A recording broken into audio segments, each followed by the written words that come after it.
mazhab Wahabi itu sesat atau tidak, Ahlussunnah atau bukan? Ya begini, ini sebenarnya sudah pernah saya terangkan ya, mungkin tidak menonton YouTube atau belum diunggah, saya lupa, tentang Wahabi. Pertama yang harus diketahui, Wahabi itu ada dua macam.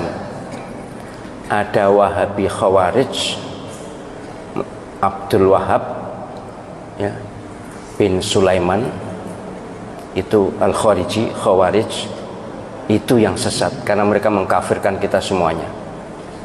Ada yang Muhammad bin Abdul Wahab, itu Wahabi yang sekarang ada di Saudi Arabia. Itu memang zaman tahun 20-an 30-an itu ketika Wahabi atau pemerintah Saudi baru terbentuk, mereka kerjasama dengan ulama Wahabi, itu keras sekali akan membongkar makam Nabi ya, akan memindahkan makam Nabi, semua wirid dilarang dan sebagainya, keras sekali, sehingga berdirilah NU ya, merespon itu, dan ormas-ormas di dunia keberatan dengan langkah Wahabi. Dalam perundingan akhirnya berhasil, tapi kemudian dilanjutkan oleh generasi yang kurang mengenal Wahabi.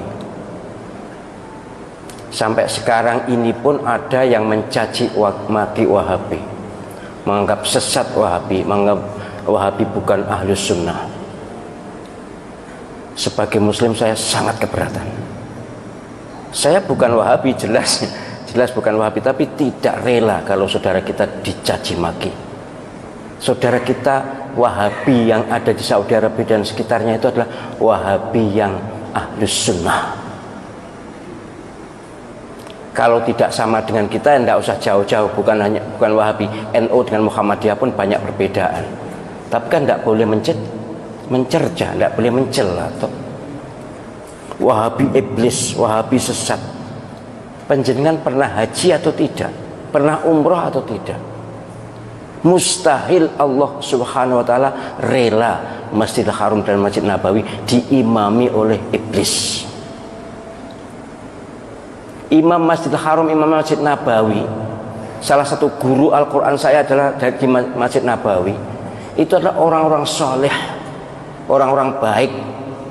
Wahabi mereka, pasti Wahabi mazhab akidahnya, tapi mazhab fikihnya Hambali.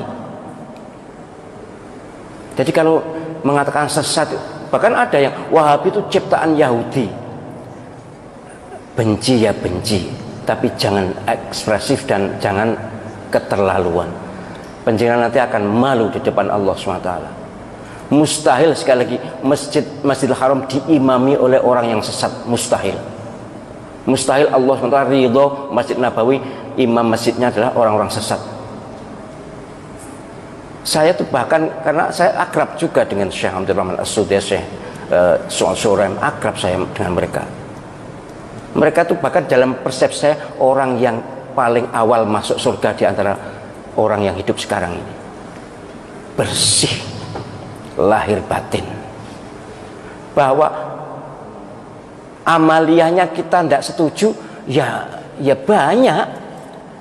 Kalau tidak setuju banyak. Mereka tidak wirid bersama-sama sudah sholat itu juga, ya mereka pahamnya seperti itu. Sholat subuh tidak kunut, ya seperti itu. Lalu kenapa? Ini memang sangat diprovokasikan ini. Kayaknya dikompori oleh Syiah. Syiah memang musuh bebuyutan Wahabi. Saya malah mohon maaf ya, andai saja yang di Masjidil Haram dan Masjid Nabawi itu bukan Wahabi, kayaknya nanti tiang-tiang masjid itu sudah dipuja-puja. Saya menangi loh. Menangi apa sih? Ngalami aku dewe. Menangi itu tahu. Tahun 86 ketika saya haji di sana, itu ada masjid sebelah Masjidil Haram, tiang sebelah Lor Kulon. Apa Lor Kulon ini? Sebelah barat laut itu dilus-lus oleh orang-orang yang baru datang itu. Entahlah apa, tapi kemudian oleh askar diusir.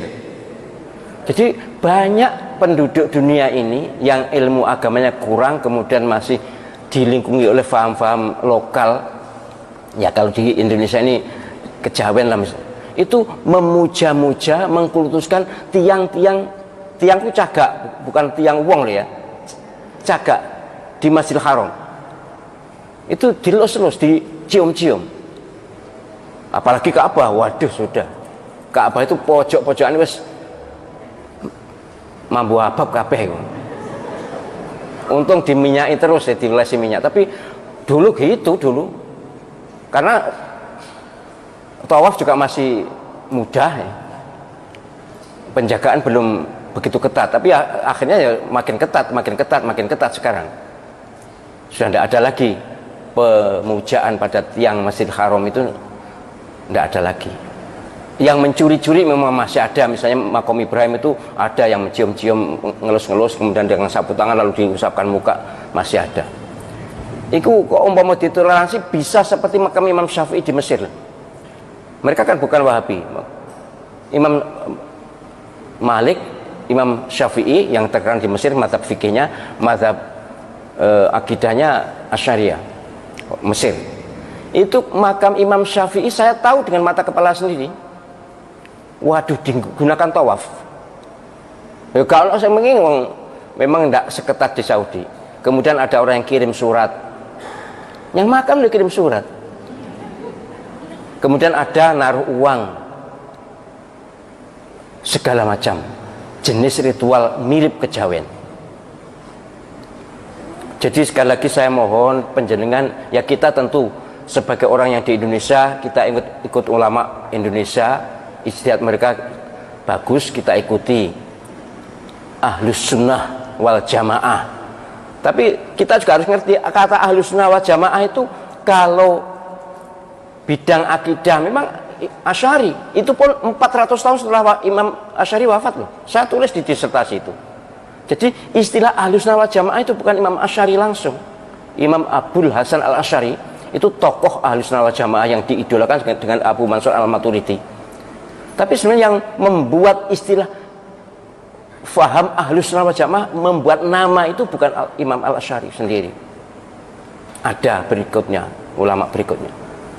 Nah, Ahlus Sunnah wal Jamaah yang kita labelkan pada semua orang yang bukan Syiah atau Sunni, itu Ahlus Sunnah wal Jamaah yang berbasis hadis ma'ana alaihi wa ashabi itu. Siapa yang ikut Nabi dan para sahabat, itu Ahlus Sunnah wal Jamaah. Ada yang menyebut Ahlus Sunnah saja, ada yang menyebut Ahlus Sunnah wal Jamaah. Oh, nah, Ahlus Sunnah wal Jamaah NU. Iyalah NU Ahlus Sunnah wal Jamaah, tapi bukan hanya NU. Yang Ahlus Sunnah wal Jamaah itu bukan hanya NU.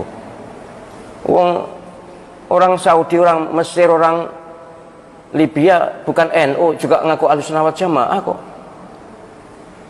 Saya itu sudah bergaul dengan segala segmen masyarakat di dunia ini, sudah tahu. Mereka juga menamakan Ahlus Sunnah wal Jamaah padahal mereka bukan NU. Jadi orang-orang NU ya jangan merasa Ahlus Sunnah wal Jamaah dewe. Kan ada kemarin ceramah begitu. Itu berarti dolane kurang adoh. Nek ngajine biasanya wong NU wis tutup biasanya. Ngajine wis tutup. Sekolah embuh tapi yang jelas kurang gaul. Saya berharap siapapun yang mengaku beriman dan Islam, jangan memusuhi saudara sendiri. Jangan memusuhi saudara sendiri. Ayo kita bersatu walaupun berbeda baju. Ayo kita kompak walaupun berbeda organisasi. Ayo kita bersaudara. Innamal mu'minuna ikhwatun fa aslihu baina akhawaykum wattaqullaha la'allakum turhamun. Ini firman Allah SWT dalam surah Al-Hujurat ayat 10. Sungguh orang-orang yang beriman ini adalah bersaudara. Maka harus damai dengan sesama saudara. Jangan kebalik, kalau wong Islam tuh koyok musuh gitu, tapi kalau wong non Islam tuh malah nyedek-nyedek, ngerangkul-ngerangkul. Tak sikut pisan kon kok. Saya tuh mohon maaf ya, berdakwah tentang ukhuwah ini sejak tahun 2002 di Masjid Akbar itu. Maka kajian fikih kontemporer dulu itu munculnya itu. Sudah terus saya sampai sekarang ceramah ukhuwah itu. Ya kok yo cik berhasil. Cik enek umat Islam sing mencela saudara sendiri itu loh. Apa ndak takut kepada Allah SWT bahwa nanti semua tindakan kita, semua ucapan kita, semua pikiran kita dihisab, dimizan, ditanya, diminta pertanggungjawabannya. Apa kita akan berkata di hadapan Allah SWT kalau kita terhadap umat sesama muslim bermusuhan atau menyikapi bermusuhan? Bahkan para imam Masjidil Haram, Masjid Nabawi dikatakan sesat. Tidak mengatakan eksplisit sesat, tapi mengatakan Wahabi sesat. Waspadalah. Mereka juga punya kitab. Oh, kitab Bukharinya Wahabi dengan Ahli Sunnah itu berbeda. Batuk muta. Saya itu lama loh ngaji di Masjidil Haram, di Masjid Nabawi, ikut khalaqah itu. Dan kitab Bukharinya ya sama. Kalau dulu mungkin pernah berbeda, ya kita tidak punya bukti. Tapi memang Wahabi zaman awal-awal pemerintah Saudi itu keren banget. Tapi bukan Wahabi yang keren sebenarnya, yang keren pemerintahnya. Karena pemerintahnya baru berdiri, kemudian dari segi agama, akidahnya ikut Wahabi. Karena ulama yang paling top di Saudi saat itu yang bisa mendukung kerajaan itu Wahabi, ya wajar toh. Kalau seperti sekarang pemerintah lebih ngerangkul pada ormas tertentu, wajar itu. Itu bagian dari kemestian politik. Baik, jadi soal Wahabi moga-moga tidak usah dipersoalkan lagi ya. Sekali lagi kita kalau haji, kalau umroh ke Saudi Arabia, di Masjidil Haram, Masjid Nabawi itu imamnya adalah beraliran Wahabi. Kalau kita katakan Wahabi sesat, berarti kita bermakmum pada orang sesat. Waspadalah, itu adalah labelisasi atau stigmatisasi yang sangat berbahaya untuk ukhuwah Islamiyah dan akan diminta pertanggungjawaban di akhirat nanti.